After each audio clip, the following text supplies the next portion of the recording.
Hola, hola, ¿cómo están? Bienvenidos a una edición más de esta videocolumna en el canal de Jesús Escobar Tobar. Y en esta ocasión quiero platicar con ustedes sobre la urgente necesidad no solo de aprobar la reforma al Poder Judicial en las dos cámaras. Ya esta semana se aprobó en la Cámara de Diputados, ahí en una sede alterna, luego de algunas protestas por parte de principalmente trabajadores del Poder Judicial a las afueras del Palacio Legislativo de San Lázaro, y que próximamente se va a resolver en el Senado en cuestión de días, sino también de la necesidad de juicio político en contra de varios ministros de la Corte, por el golpismo reiterado y por la manera en que están tratando de imponer de manera facciosa la voluntad de unos pocos por encima de la voluntad del pueblo mexicano. Me parece muy grave la manera en que han actuado los ministros de la Suprema Corte, encabezados por Norma Piña y compañía.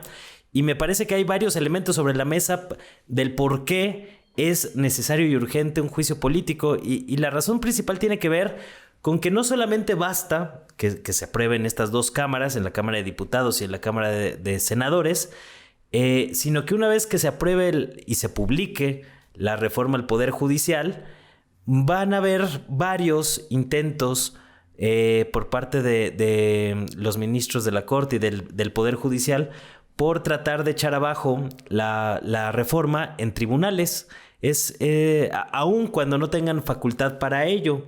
Es decir, hay que recordar que según la Constitución, cuando se hace una reforma que tiene que ver con el Poder Judicial en teoría no debería de intervenir, pero digamos, tampoco ha tenido facultades el Poder Judicial para interponer recursos como los que hemos visto en estas últimas semanas, en estos últimos días. Yo he contado como 3 o 4 intentos de jueces, un juez cualquiera, para tratar de impedir que los legisladores voten o siquiera discutan el tema de la reforma al Poder Judicial, es decir, en una extralimitación de poderes y de facultades abiertamente autoritarios, porque no tiene ningún fundamento democrático, no tiene ningún fundamento legal, sino una clara intención de tratar de imponer políticamente la fuerza, a pesar de que están muy debilitados y al parecer no se han dado cuenta de lo debilitados que están estos grupos, pero aún así están tratando de imponerse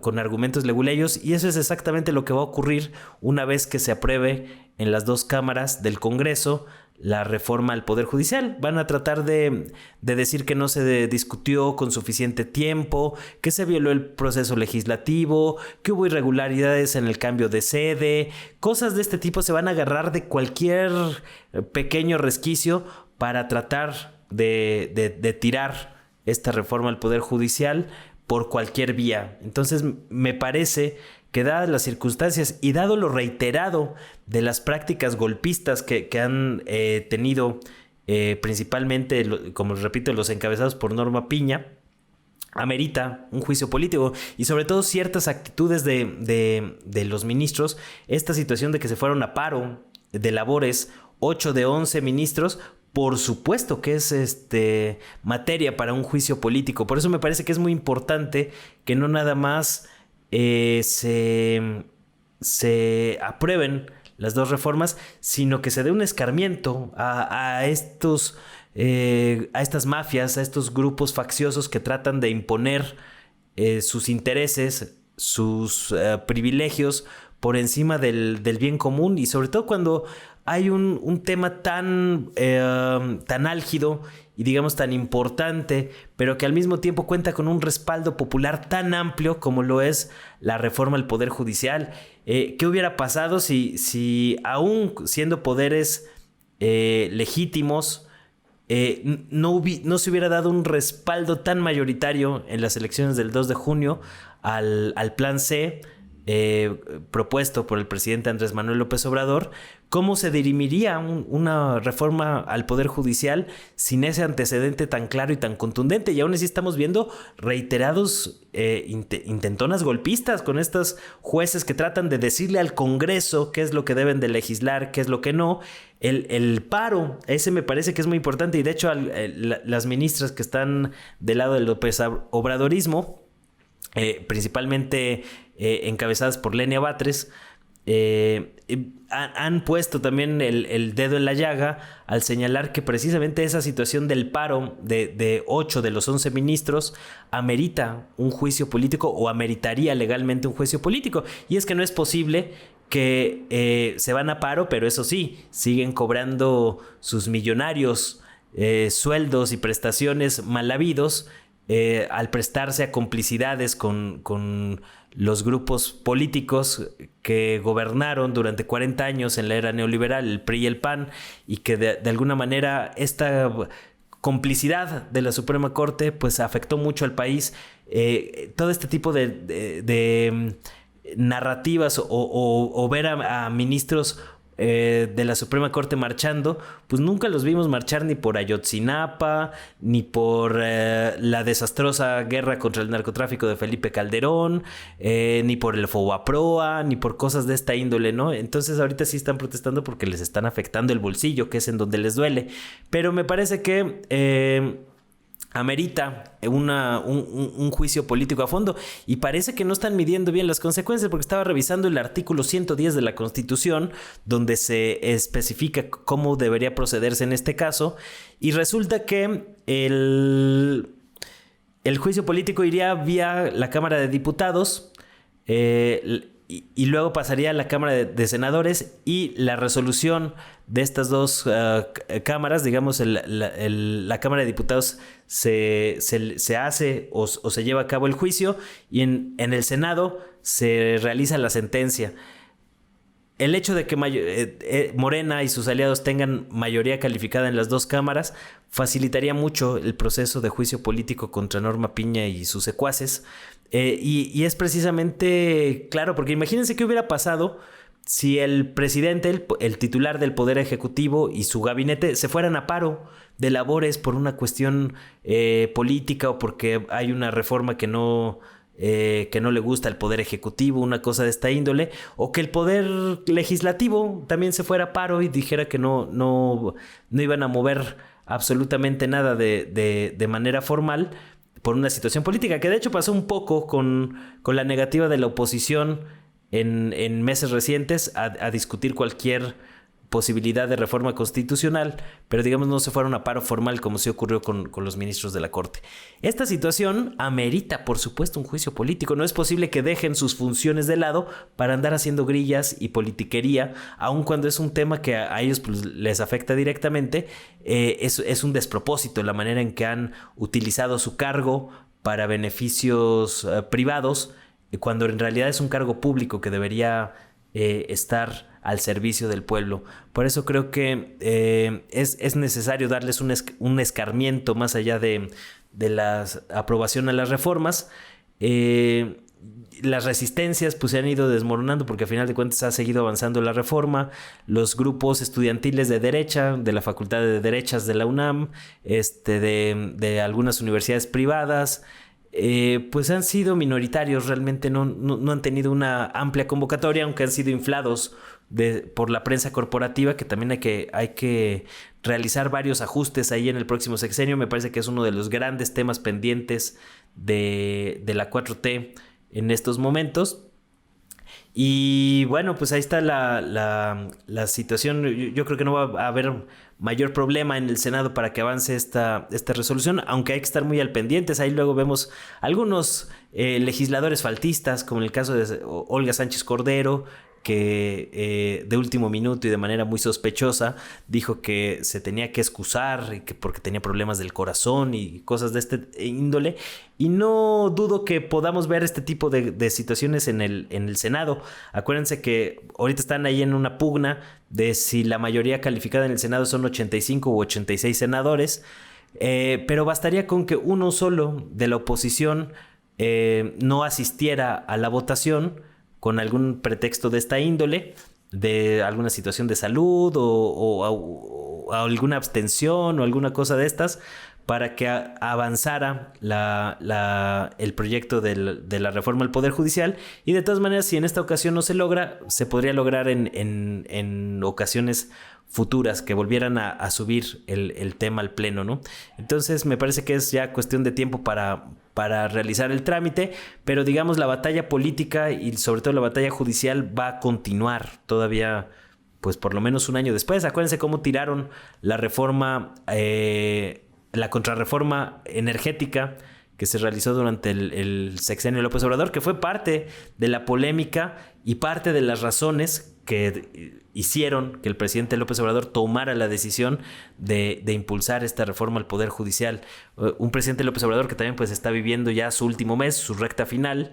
Pensaba también discutir con ustedes, hacer una evaluación un poco más a fondo de lo que ha sido el sexenio López Obradorista, pero digamos este ambiente tan álgido en la Suprema Corte de Justicia de la Nación pues amerita que discutamos el tema un poquito más a fondo, y sobre todo porque también hubo otro episodio que a mí me llamó la atención, y que pues obviamente fue tapado por la prensa corporativa en algunos medios alternativos, como aquí en el canal de Jesús, pues sí se tocó. Seguramente ustedes sí alcanzaron a ver este asunto, porque mandaron también, hay un oficio o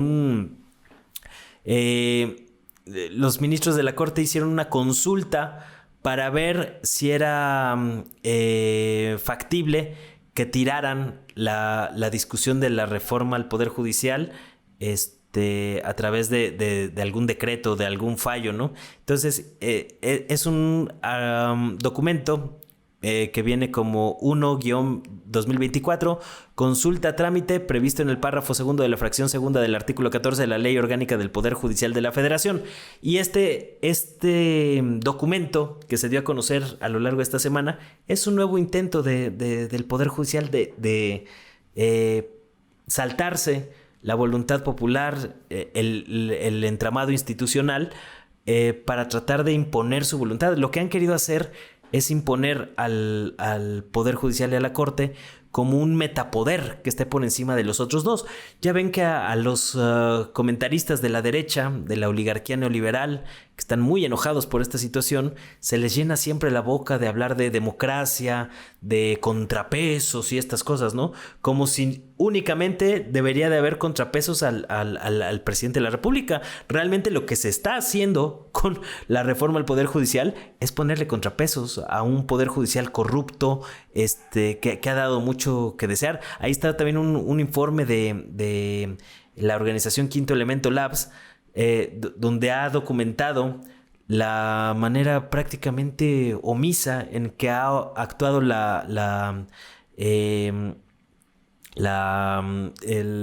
Consejo de la Judicatura Federal durante 24 años, el ente encargado de sancionar a jueces, magistrados y ministros, y es prácticamente nulo la cantidad de jueces que en 24 años han sido sancionados a través de esta instancia, lo cual demuestra pues lo inservible del Consejo de la Judicatura Federal, que debería ser el ente que regule la actuación de los juzgadores, y cosa que no ha sucedido. Entonces es realmente insostenible la manera en que la derecha ha tratado de defender este asunto. Me parece que va a avanzar y da la impresión de que todavía entre el bloque conservador no se dan cuenta que a final de cuentas el fiel de la balanza en esta situación es el pueblo mexicano. La voluntad popular va a terminar de ser el factor decisivo en esta pugna política. Es la voluntad popular lo que permitió la mayoría en las dos cámaras, y no veo cómo vayan a poder atajar este asunto, pero sí creo, repito, que se debe dar una lección y un escarmiento a estas actitudes abiertamente injerencistas. ¿Por qué? No por un tema de venganza. Yo no soy partidario de estos asuntos, ¿no? De las venganzas, pero sí me parece que se necesita un antecedente de que este tipo de actitudes van a ser sancionadas de una manera. Esto para tratar de desalentar posibles intentos futuros abiertamente golpistas. Yo lo he comentado durante 6 años.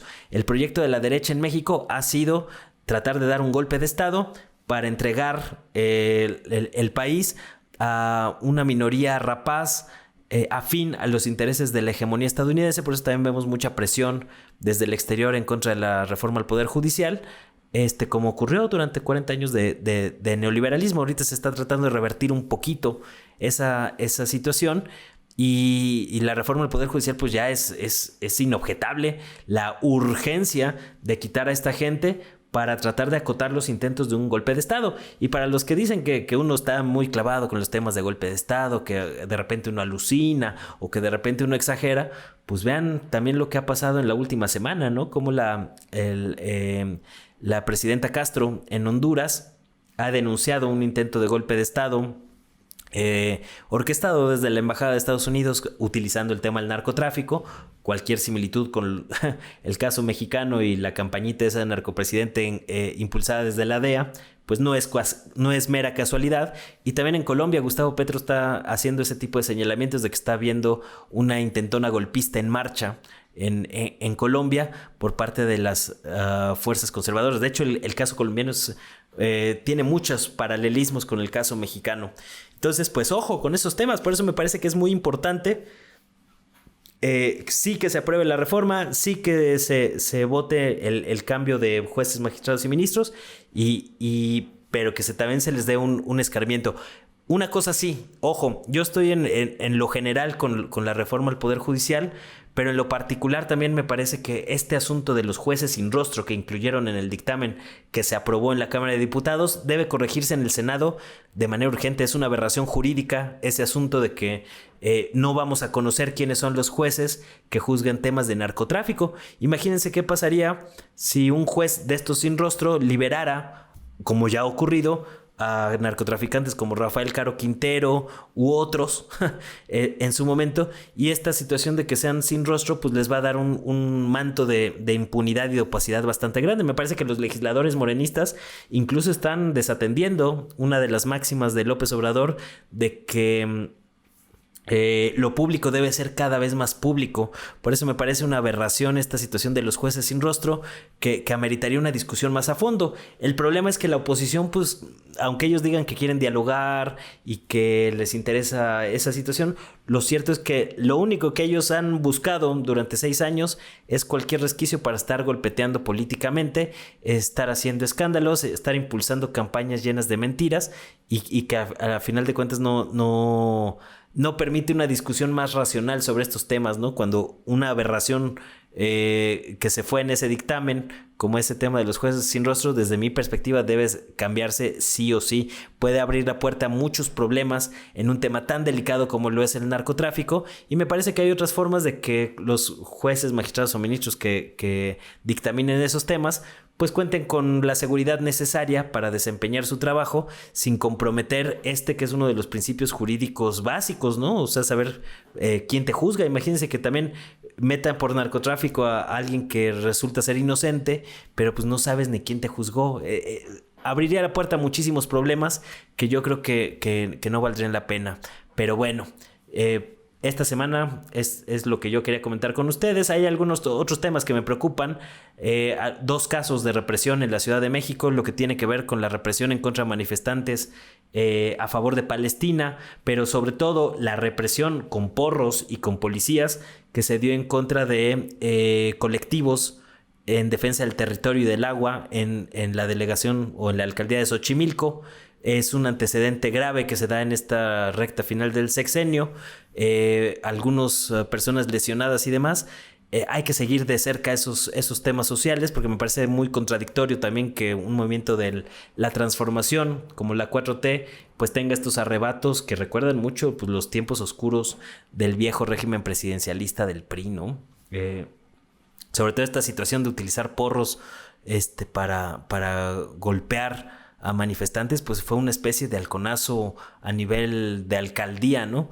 No por eso menor, hubo varios lesionados, gente que fue detenida, y esperemos que se resuelva en las próximas semanas, pero es un tema que hay que seguir con atención, porque también tiene algunos, nos recuerda lamentables episodios en la historia de este país, como la represión en Atenco, entre otros, ¿no? Entonces, ojo con ese esos temas. Hay que seguirlos de cerca, aunque no tengan mucha cobertura en la prensa corporativa. Pero bueno, nosotros tenemos la obligación de estar con un ojo al gato y el otro al garabato. Que pasen una muy buena semana. Sigo atento a sus comentarios. Ya tengo algunos comentarios yo que hacer, algunos comentarios que me han mandado. En esta ocasión no me va a dar tiempo, pero quizá en otra ocasión lo podamos discutir con más calmita. Y en las próximas ediciones vamos a analizar a fondo lo que fue el sexenio López Obrador. Pues vale la pena hacer un poquito de memoria en estos 6 años que fueron un parteaguas en la historia del país, y amerita una revisión un poquito más con lupa que haremos en la próxima edición. Yo creo que la próxima, ya que se haya dado el grito y demás, bueno, vamos a estar un día del último grito de AMLO. Podría ser una buena oportunidad para hacer esta revisión. Pero bueno, pásenla muy bien. Nos vemos la próxima semana. Chao, chao.